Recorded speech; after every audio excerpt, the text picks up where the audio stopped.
My name is Ava Ryan-Soderlund, and today I'm going to be talking to you about intergenerational trauma. I'm going to start off by telling you a type of story or a scenario to help you better grasp the concept.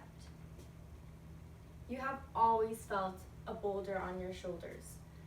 You don't know how, when, where, or why you got this boulder, but you have it. And in fact, everybody in your family almost has this boulder. This boulder is a metaphor for intergenerational trauma that has been placed upon your family and has been passed down through many generations. Residential schools played a large role in the intergenerational trauma now found in our Indigenous communities today here in Canada. The residential schools were in fact a traumatic experience due to the things that and the conditions that children face there, such as neglect, for example, bad nutrition and bad health services, and abuse such as physical, sexual, and mental.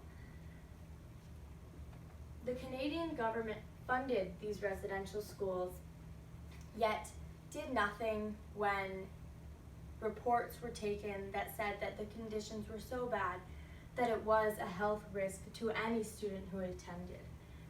Of course now, the government of Canada is trying to apologize and has apologized in the past about these schools and about their relations with them, but a lot of people don't find that these apologies are sincere or address everything that is needed.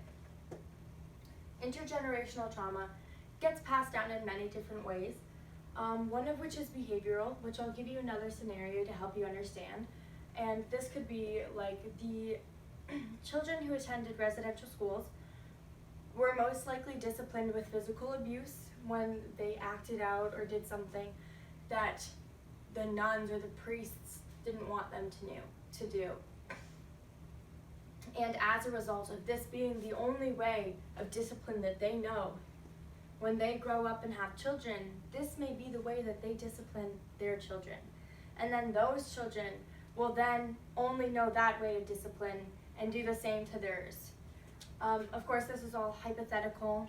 Of course, not all parents who had once gone to residential schools have done this, but it is definitely something that has been seen and proven. Other than behavioral ways on passing down trauma, it can also be done through thoughts and feelings, such as those that are inflicted on the children who went to residential schools, such as skin color, and having dark skin means being unsuccessful.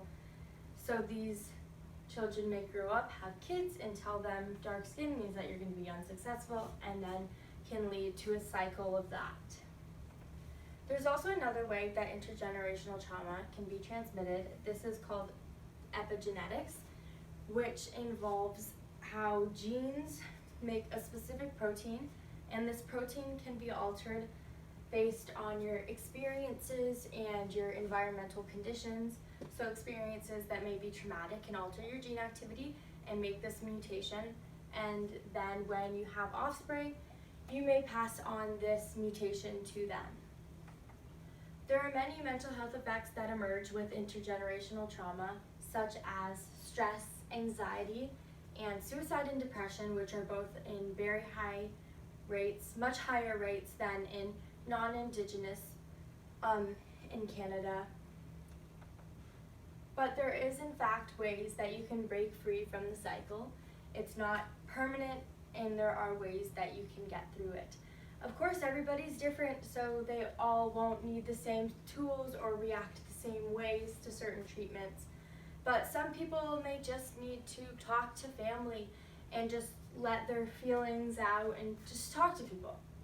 Other people may need more professional help, such as therapy, and other people may need to go back to their roots and go to an Indigenous community, or just find a way to get back to that cultural identity that may have been lost many generations ago that sparked the wound that is now in your family.